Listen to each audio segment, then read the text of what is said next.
Selamat pagi, saya Jeffrey Nicholas dari Perbanas Institute. Pada kesempatan kali ini saya akan mempresentasikan tentang merger PT Kalbe Pharma Tbk, PT Danfoss Laboratories, dan PT Encepal untuk tugas mata kuliah Manajemen Keuangan 2. Yang pertama adalah latar belakang. Latar belakangnya itu karena semakin banyaknya jumlah perusahaan membuat persaingan usaha menjadi semakin ketat. Kondisi tersebut menuntut perusahaan untuk selalu mengembangkan strategi agar mempertahankan eksistensinya dan memperbaiki kinerjanya. Salah satu yang dilakukannya yaitu dengan penggabungan usaha atau merger. Merger itu dianggap sebagai jalur cepat dalam mengakses pasar baru atau menjual produk baru tanpa memulai dari awal atau dari nol. Jadi merger juga dianggap menciptakan sinergi, yaitu nilai keseluruhan perusahaan setelah merger yang lebih besar daripada penjumlahan nilai masing-masing perusahaan sebelum merger. Terus, PT Kalbe Pharma adalah perusahaan yang bergerak dalam bidang industri farmasi dan produk-produk yang berkaitan dengan kesehatan. Jadi semakin banyaknya perusahaan farmasi sekarang ini menimbulkan iklim persaingan yang besar atau yang ketat. Jadi karena saat ini jumlah farmasi di Indonesia sudah mencapai kurang lebih 200 perusahaan. Hal ini membuat perusahaan Kalbe, PT Danfoss, dan PT Encepal untuk melakukan merger atau penggabungan usaha agar tetap mempertahankan eksistensi perusahaan tersebut. Lalu tujuan perusahaan melakukan merger tersebut yaitu menjadikan PT Kimia Farma menjadi perusahaan farmasi dan penghasil produk-produk terbesar di Asia Tenggara, meningkatkan daya saing perusahaan hasil penggabungan dengan menciptakan sinergi dalam strategi pemasaran, serta memperbaiki kualitas kinerja keuangan perusahaan hasil penggabungan yang dapat mendukung pengembangan usaha di masa depan baik di dalam negeri maupun internasional. Lalu kondisi perusahaan sebelum merger. Kalbe didirikan pada tanggal 10 September 1966 oleh 6 bersaudara dengan melakukan usaha dimulai di sebuah garasi di kawasan Jakarta Utara. Jadi PT Kalbe ini awalnya dipimpin oleh Dr. Benjamin Setiawan dan F. Bing Arianto serta didukung oleh keempat temannya. Lalu secara bertahap PT Kalbe Pharma membuka cabang-cabang di daerah, dan dalam 10 tahun sejak berdirinya PT Kalbe telah mencakup seluruh wilayah Indonesia. Lalu sesudah merger, kini Kalbe Pharma merupakan perusahaan produk kesehatan publik yang terbesar di Asia Tenggara dengan nilai omset penjualan bersih sekitar 22,63 triliun di akhir 2019. Lalu ada analisis keuangan. Yang pertama, rasio likuiditas. Rasio likuiditas yaitu rasio yang mengukur kemampuan perusahaan untuk melunasi hutang-hutang jangka pendek yang segera jatuh tempo. Rasio likuiditas yang digunakan dalam penelitian ini yaitu current ratio, yaitu kemampuan perusahaan untuk membayar kewajiban jangka pendek yang segera jatuh tempo dengan aktiva lancarnya. Rumusnya yaitu aktiva lancar dibagi kewajiban lancar. Dalam tabel ini dapat dilihat bahwa current ratio perusahaan mengalami kenaikan setelah melakukan merger, yang tadinya 228,8% menjadi 501%. Jadi hal ini berarti PT Kalbe Pharma untuk membayar kewajiban lancarnya dengan aset likuid pada periode sesudah merger menjadi lebih baik. Lalu yang kedua ada rasio profitabilitas. Rasio ini mengukur kemampuan perusahaan untuk menghasilkan laba.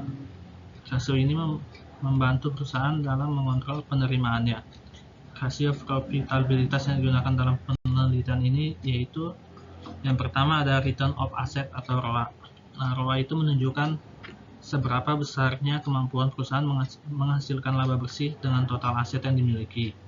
Jadi semakin tinggi ROA menggambarkan adanya efektivitas perusahaan yang semakin tinggi dalam pemanfaatan aset untuk meningkatkan kinerja perusahaan. Jadi rumus untuk mencari ROA itu ada laba bersih dibagi total aktiva. Dari sini, dari tabel ini dapat dilihat bahwa ROA dari PT KB Pharma ini mengalami kenaikan dari yang sebelumnya 12,7% dan setelah merger menjadi 14,1%.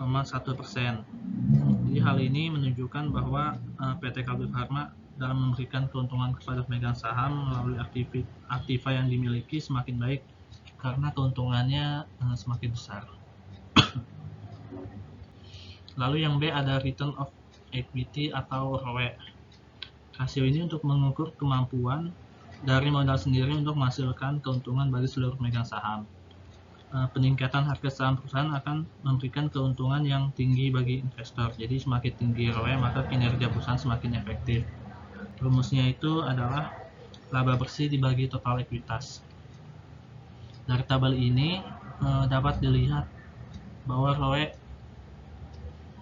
pada PT Kalbe Pharma mengalami penurunan, tadinya 34,7%, setelah merger turun menjadi 21,6%. Hal ini karena PT Kalbe Pharma dalam memberikan keuntungan kepada pemegang saham melalui ekuitasnya semakin menurun karena keuntungan yang diperoleh semakin kecil. Lalu yang ketiga ada rasio solvabilitas. Rasio solvabilitas merupakan rasio yang mengukur kemampuan perusahaan untuk membayar kewajiban jika pada suatu saat perusahaan dilikuidasi atau dibubarkan. Perhitungan digunakan yaitu dengan menggunakan debt to equity ratio atau rasio utang terhadap total ekuitas, yaitu suatu rasio keuangan yang membandingkan jumlah utang dengan nilai ekuitas. Nilai ekuitas dan jumlah utang yang digunakan untuk kegiatan operasional perusahaan harus berbeda dalam jumlah yang cukup proporsional. Rumus untuk mencarinya yaitu total kewajiban dibagi ekuitas. Di sini dapat dilihat bahwa debt equity ratio PT Kalbe Pharma mengalami penurunan yang sangat signifikan. Yang tadinya 144,6% saat setelah merger menjadi 34,4%. Hal ini disebabkan oleh adanya peningkatan ekuitas pemegang saham dan disertai dengan penurunan jumlah hutang perusahaan. Peningkatan ekuitas pemegang saham PT Kalbe Pharma berasal dari meningkatnya jumlah penjualan, sehingga jumlah laba yang diperoleh semakin besar. Jadi sedangkan penurunan jumlah hutang dikarenakan PT Kalbe Pharma telah melakukan pelunasan sebagian hutangnya. Lalu yang keempat ada rasio aktivitas, yaitu rasio untuk mengukur seberapa efektif manajemen perusahaan mengelola sumber dayanya. Rasio aktivitas yang digunakan dalam penelitian ini adalah total asset turnover atau TATO. Rasio ini mengukur seberapa efektif aktifnya perusahaan mampu menghasilkan pendapatan operasional, yaitu pendapatan yang diperoleh dari kegiatan utama perusahaan.